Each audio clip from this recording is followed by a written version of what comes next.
Vidi, Jano, imam problem. Htjela sam da idem u klub za moj rođendan i znaš šta su mi menadžeri rekli? Neće da nas puste da uđemo jer smo mlađi od 18 godina.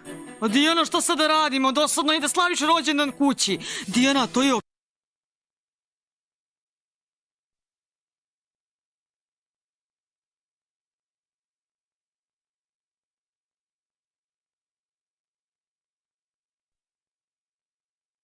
okej, našminkat ćemo se, jače obučemo štikle i pustit će nas sigurno, razumeš, 100%.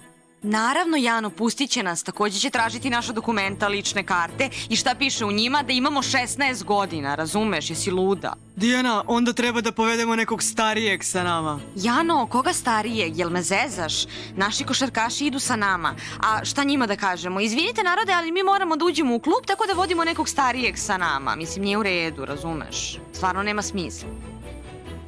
O, devojke, jeste li tu? Profesor Mike vas traži. On je okupio luzere, okupio je sve. Dijana, sutra ti je rođendan. Ljudi, imamo problem. Imamo problem.